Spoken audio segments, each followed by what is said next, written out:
5 core values that help us act on our beliefs. So these to me are like action words or a set of 5 mantras, phrases that keep me in check when I'm delivering information. So whether I'm working with a client, whether I'm trying to talk to a family member about what I do, I check myself with these values. So value number 1 is understand first, then advise.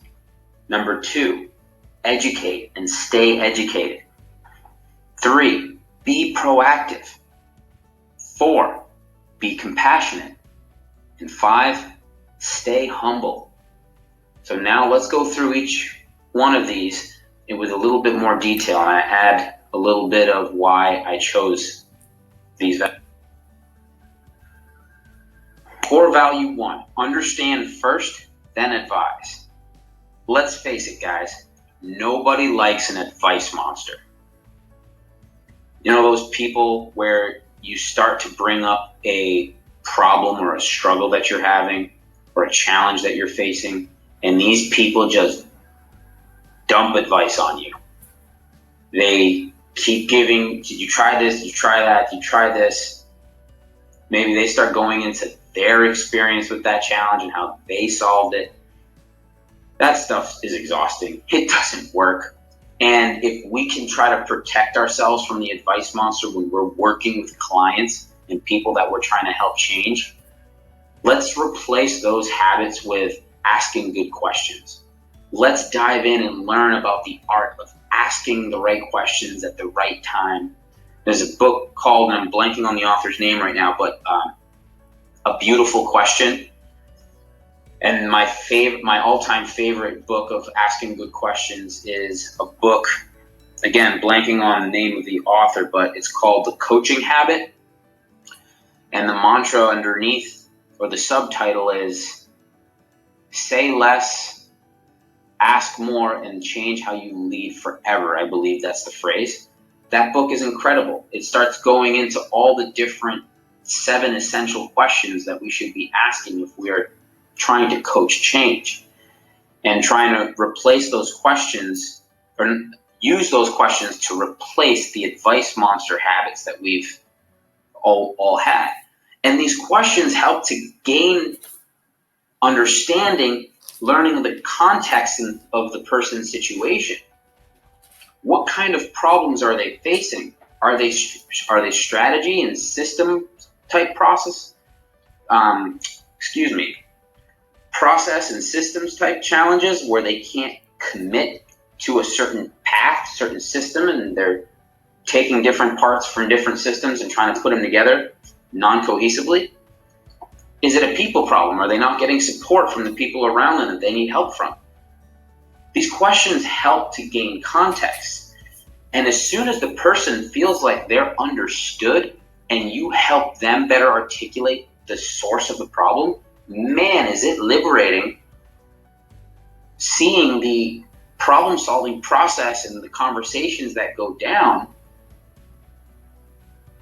and the energy in the room compared to the energy in the room when you try to give advice before understanding. So as Stephen Covey always says, seek first to understand before being understood.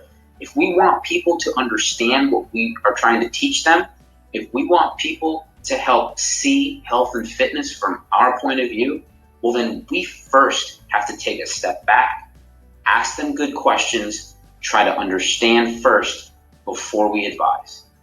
And that's one of the things I try to constantly hold myself to when I'm working with, talking with, coaching people, is understand first, then advise. Number 2, educate and stay educated. Education to me, it's not just about getting a degree or a certification. To me, it's about continuing to learn and grow.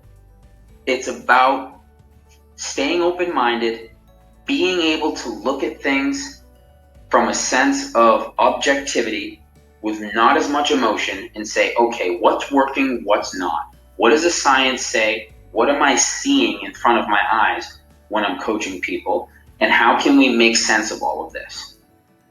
This sense of education, this is why my subtitle under Neuropedics is Learn, Move, and Grow.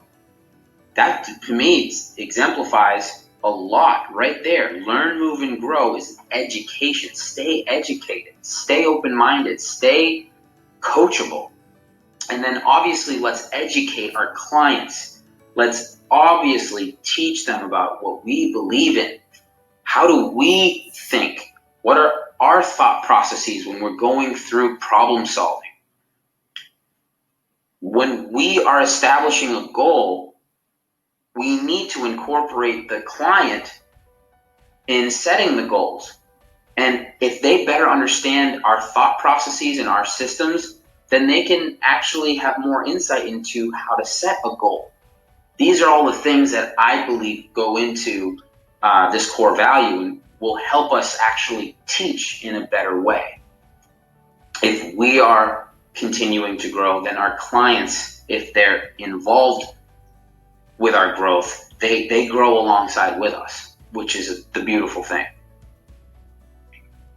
So if we give them an exercise, we satisfy them for the day, the week, the month maybe, but if we teach them how to exercise, we can empower them for a lifetime.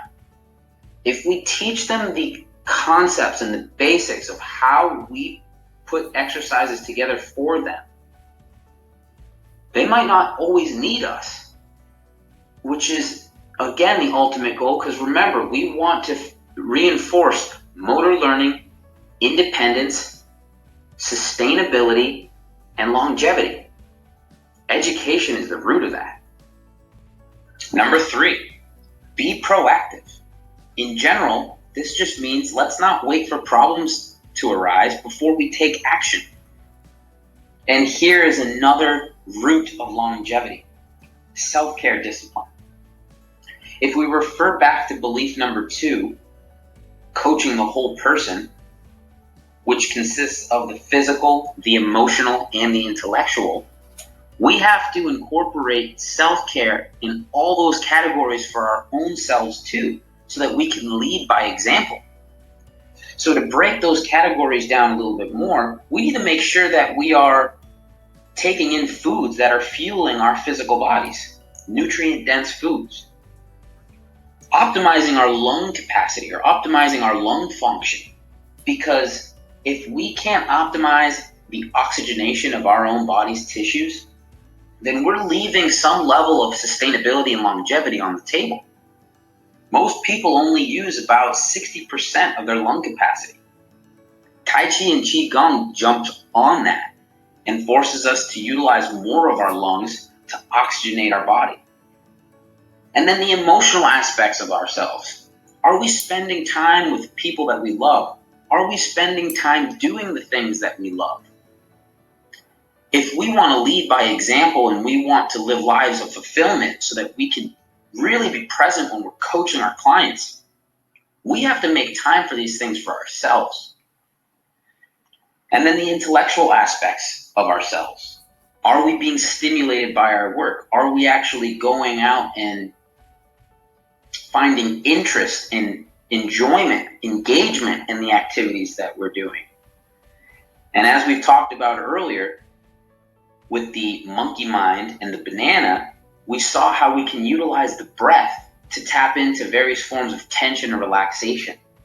We're using the banana or the breath to tame the monkey mind and bring it back to a centered, poised wisdom mind so that we can think clearer and make better decisions.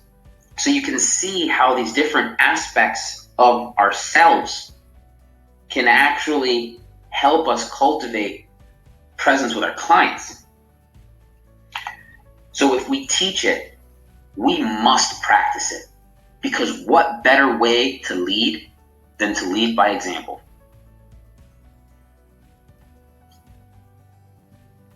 Number 4, be compassionate.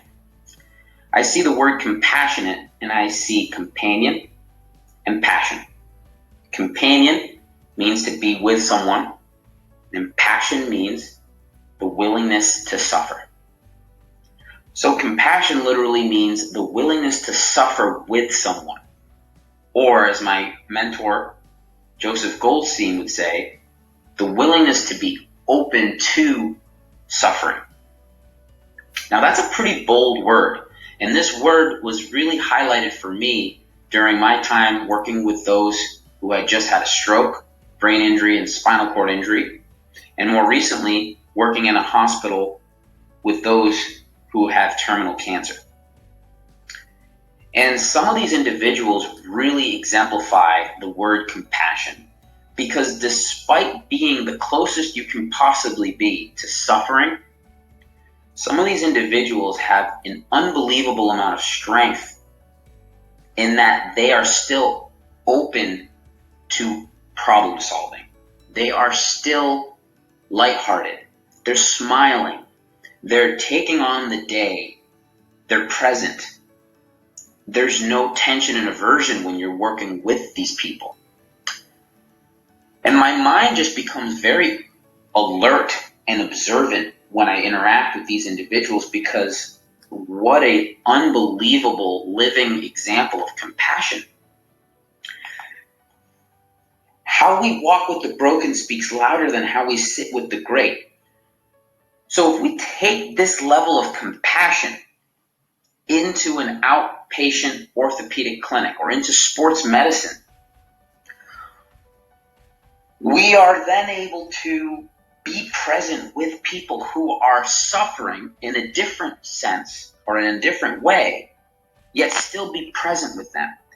Still have a sense of equanimity, which means that we're open, that our minds are not scattered, that we are not perseverating on the results and the outcome of the suffering or of the struggle, but we're able to bring a very clear and open mind to the situation, see the situation from different points of views, even if those points of views are totally different from our own, and even if we totally disagree with those point of views.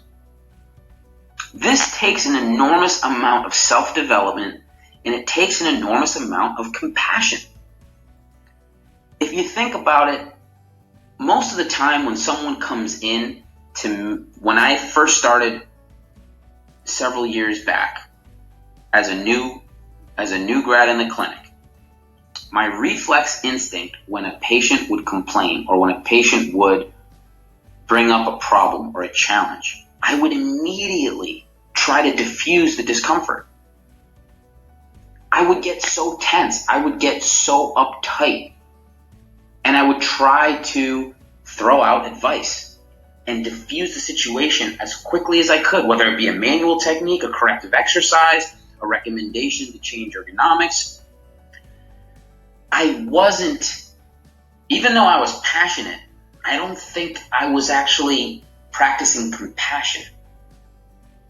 Because you see, what I realize is the faster I try to solve a problem from a state of being scattered and from a state of not openness, the more confusion I typically bring to the situation. Because I still don't understand everything that's going on.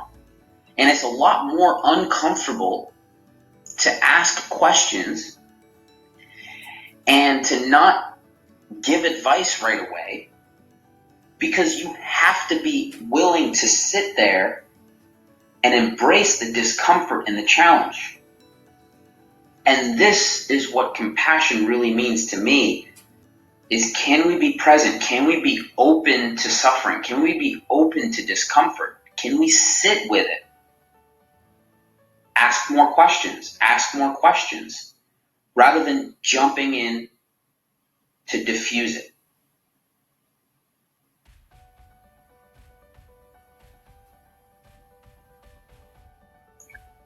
Number 5, stay humble. So when you're coaching someone, I want you from now on to remember anytime you've ever learned something that was awkward, or when you learned something new, remember how it felt.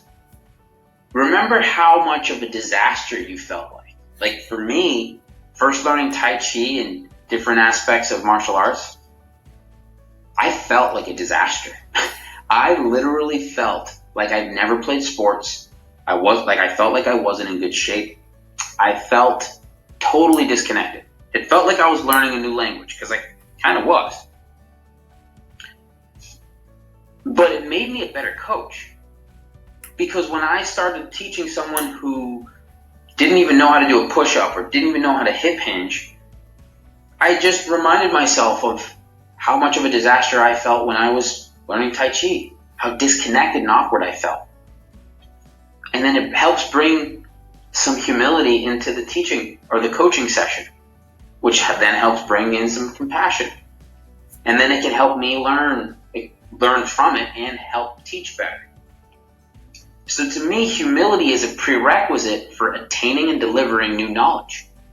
There's no way that we can learn new things and continue to learn, move, and grow if we can't continue to stay educated. So you can see how some of these values reinforce each other. If I can't stay humble, how will I stay educated? And how will I ever be able to educate? So my Tai Chi master, Sifu Maza, always says to me, an empty cup can be filled as an open mind can learn and teach. If your cup is already full, you can't accept any more tea. Period. So you have to empty your cup.